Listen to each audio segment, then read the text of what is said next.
Back. तो amines chapter को आगे कंटिन्यू करते हैं with the preparation of amines.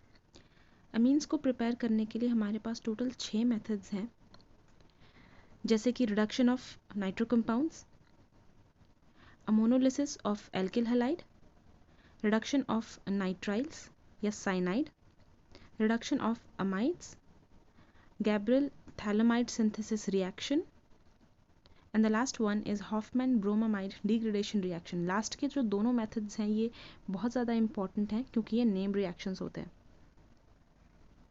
अब आगे हमें ये जो 6 मेथड्स हैं बारी बारी से देखेंगे कि कैसे इनसे हम अमीन्स को प्रिपेयर कर सकते हैं। सबसे पहला जो मेथड है वो है reduction of nitro compound.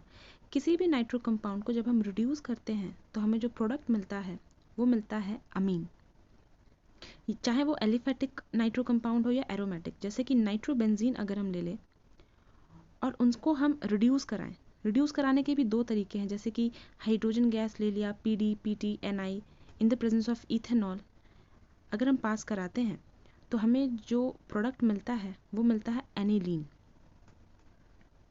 Reduction का मतलब हो गया यहाँ पे removal of oxygen and hydrogen का एडिशन कर दिया, ये हो गया एक अमीन प्रिपेयर हो गया। जो दूसरा तरीका है वो है मेटल्स के थ्रू रिड्यूस कराना, जैसे कि टिन ले लिया एसिडिक कंडीशन में, आयरन ले लिया एसिडिक कंडीशन में, तो इनसे रिड्यूस होकर जो प्रोडक्ट बनेगी वो बनेगी अमीन।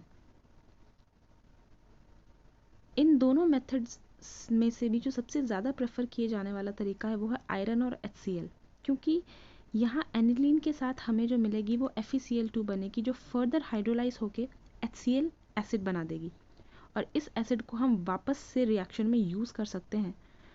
तो इनिशियली हमें बहुत थोड़े से अमाउंट ऑफ हाइड्रोक्लोरिक एसिड की ज़रूरत पड़ेगी, इसीलिए हम इसको प्रेफर करते हैं अकॉर्डिंग टू NCERT। ये हो गया हमारा पहला method reduction of nitro compound. जो सेकेंड है ammonolysis of alkyl halide. Ammonolysis of alkyl halide में हमें एल्किल हैलाइड को ब्रेक करना है in the presence of ammonia. सबसे पहले हमने यहाँ अमोनिया ले लिया, एल्किल हैलाइड ले लिया। अब क्योंकि ये एक न्यूक्लियोफिलिक सब्स्टिट्यूशन रिएक्शन है और अमोनिया यहाँ पे एज अ न्यूक्लियोफाइल वर्क करेगी because of the presence of lone pair, और एल्किल हैलाइड की बॉन्ड को ब्रेक करेगी। हैलोजेंस हैं वो बहुत ही अच्छे लिविंग ग्रुप होते हैं, because of the partial negative charge ये इजीली R ग्रुप से निकल जाते हैं। तो यहाँ जो हमारे पास इंटरमीडिएट बनेगी वो बनेगी RNH3+X-, ये एक सॉल्ट बनेगी। अब क्योंकि हमें यहाँ अमीन्स चाहिए, सॉल्ट को हमें स्ट्रॉन्ग बेस के साथ ट्रीट कराना होगा, तो जो प्रोडक्ट बनेगी वो बनेगी 1 degree amine, RNH2 1 degree amine. अब यहाँ जो नाइट्रोजन है उसके पास लोन पेयर है और ये न्यूक्लियोफाइल की तरह अभी भी वर्क कर सकती है और वापस से एल्किल हैलाइड के साथ रिएक्ट करेगी। और क्योंकि हमने एल्किल हैलाइड को एक्सेस में लिया है तो ये रिएक्शन अभी आगे चलती चली जाएगी RX के साथ और आगे बनेगी 2 डिग्री अमीन R2NH, जो कि है सेकेंडरी अमीन। अभी भी नाइट्रोजन के पास लोन पेयर है और ये न्यूक्लियोफाइल की तरह वर्क कर सकती है, तो वापस से ये एल्किल हैलाइड के साथ रिएक्ट करके 3 डिग्री अमीन बनेगी, 3 डिग्री अमीन। और आगे चल के जो हमें लास्ट मिलेगा वो मिलेगा क्वाटर्नरी अमोनियम सॉल्ट। ये जो कंपाउंड हमारे पास पूरा बना है प्रोडक्ट, इसको हम कहते हैं क्वाटर्नरी अमोनियम सॉल्ट। ये फाइनली हमारे पास बन चुका। ये जो अमोनोलिसिस रिएक्शन है इसमें हमें RX एक्सेस लेने पर प्राइमरी, सेकेंडरी, टर्शरी, क्वाटर्नरी ये पूरे का मिक्सचर मिल रहा है। तो ये जो है एक डिसएडवांटेज है अमोनोलिसिस रिएक्शन का, हमें कोई भी प्रोडक्ट इसमें सेपरेट होके नहीं मिल रही है, मिक्सचर मिल रहा है। सो ये जो रिएक्शन हो गई हमारे पास अमोनोलिसिस ऑफ एल्किल हैलाइड। अब यहाँ एक ध्यान देने वाली बात यह है एल्किल हैलाइड के बारे में कि कौन सी एल्किल हैलाइड सबसे ज़्यादा रिएक्टिव होगी, जो हैलोजन इजीली रिमूव हो जाएगी वो, जैसे कि RI। ये हो गई इनकी रिएक्टिविटी ऑर्डर। RI की जो बॉन्ड लेंथ है वो सबसे ज़्यादा होती है, तो बॉन्ड स्ट्रेंथ बहुत ही कम होने की वजह से वो इजीली रिमूव हो जाती है। तो जैसा कि हमने देखा एल्किल हैलाइड को एक्सेस में लेने से हमें मिक्सचर ऑफ अमीन्स मिल रहे थे जो कि इनकी डिसएडवांटेज थी। तो इस बार हम अमोनिया को एक्सेस में लेते हैं, तो अमोनिया को एक्सेस में लेने से हमें जो प्रोडक्ट मिलेगी प्राइमरी अमाइन वो मेजर प्रोडक्ट मिलेगी, यहाँ हमें मिक्सचर नहीं मिलेगी। Primary amine as a major product हमें यहाँ ऑब्टेन हो जाएगी। नेक्स्ट जो मेथड है वो है रिडक्शन ऑफ नाइट्राइल्स। नाइट्राइल्स जैसे कि RCN, इसको रिड्यूस कराने के दो मेथड है। पहला मेथड है हाइड्रोजन निकल के साथ, जिसको हम कैटालिटिक हाइड्रोजनेशन कहते हैं, सोडियम एमलगम और इथेनॉल के प्रेजेंस में इसको हम रिड्यूस करा देंगे। कार्बन और नाइट्रोजन दोनों में हमें हाइड्रोजन ऐड करा देना है, तो हमें हो जाएगा प्राइमरी अमीन मिल जाएगी। और जो अगला मेथड है वो हमें लेना है एक स्ट्रॉन्ग रिड्यूसिंग एजेंट के प्रेजेंस में, जिसको लिथियम एल्यूमिनियम हाइड्राइड कहते हैं। तो साइनाइड को अगर लिथियम एल्यूमिनियम हाइड्राइड के प्रेजेंस में हमें ट्रीट कराया जाए तो वो दे देगा प्राइमरी अमीन। Primary amine. तो इससे एक बात समझ में आती है कि साइनाइड को चाहे जैसे भी रिड्यूस कराओ वो हमें हमेशा प्राइमरी अमीन ही देगी। साइनाइड्स या nitriles on reduction always gives 1 degree amine. ये हो गया यहाँ पे इम्पॉर्टेंट।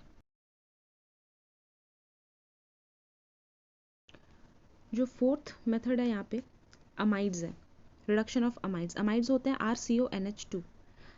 इसको अगर हम रिड्यूसिंग एजेंट्स के साथ ट्रीट कराते हैं जैसे LiAlH4 और फिर उसकी हाइड्रोलिसिस करा दें तो हमें मिलेगी 1 डिग्री अमीन, सेम प्रोडक्ट।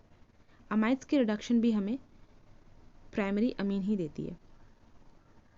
तो यहाँ से भी एक बात समझ में आई, अमाइड ले लो, कोई भी रिड्यूसिंग एजेंट ले लो, amides on reduction always gives primary amine, always. The next is very important reaction, Gabriel thalamide synthesis reaction. इसकी सबसे खास बात है कि ये सिर्फ प्राइमरी अमीन्स के लिए ही होते हैं। Aliphatic primary amines only gives 1 degree primary aliphatic amines. Phthalimide का मतलब है बेंजीन COCONH, ये जो कंपाउंड है ये है थैलामाइड। थैलामाइड इसको हम ऑब्टेन कहाँ से करते हैं? इसको हम ऑब्टेन करते हैं थैलिक एसिड से। बेंजीन के साथ 2 कार्बोक्सिलिक ग्रुप हो, इसको हम कहते हैं थैलिक एसिड, जो कि एक बहुत ही फेमस पॉलीमर को बनाने में काम आता है, ग्लिप्टल। अगर हम थैलिक एसिड को अमोनिया के साथ ट्रीट करें तो अमाइड बना देगा अमोनोलिसिस के थ्रू, अमाइड CONH2।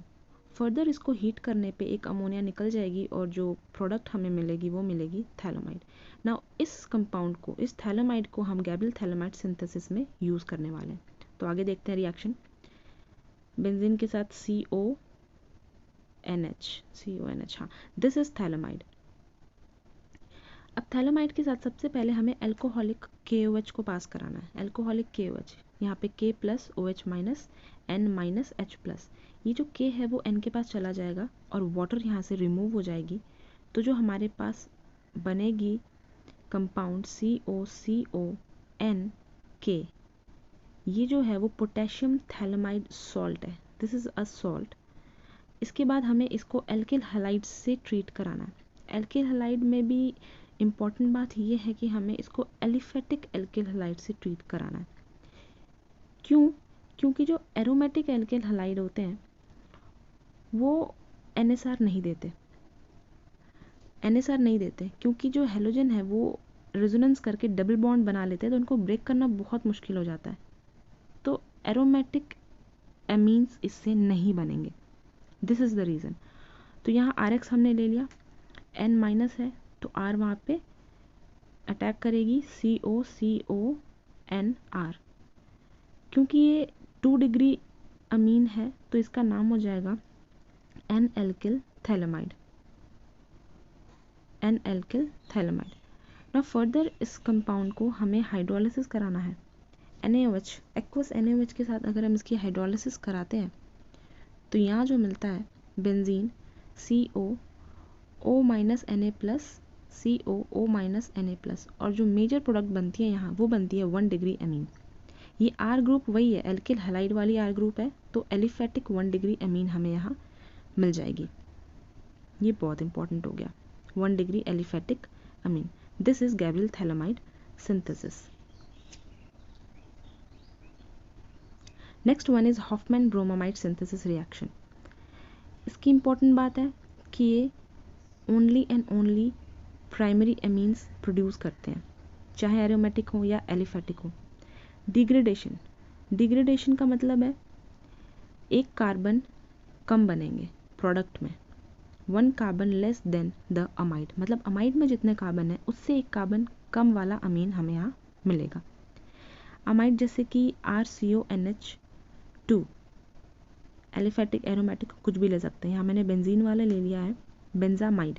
इसको मैं ब्रोमीन, क्योंकि ब्रोमाइड है, NaOH के साथ ट्रीट कराना है, तो ये जो R ग्रुप है वो NH2 के पास माइग्रेट कर जाएगी और हमें प्रोडक्ट मिल जाएगा बेंजीन के साथ NH2 विच इज़ एनिलीन, और साथ में मिलता है Na2CO3 plus NaBr plus H2O, but the main product is 1 degree amine. यहाँ पे माइग्रेशन हो गई है R ग्रुप और NH2 ग्रुप के साथ. ये हो गया हमारा एरोमेटिक वाला. एलिफेटिक देख लेते हैं. RCONH2 जैसे CH3CONH2, इसके साथ Br2NaOH. Br2NaOH कहीं पे दिख जाए तो वो हॉफमैन ब्रोमामाइड सिंथेसिस ही होगी. यहाँ पे भी हमने माइग्रेशन करा ली. CH3NH2 is the main product. इसके साथ जो साइड प्रोडक्ट बनेगी वो Na2CO3, NaBr और H2O सेम.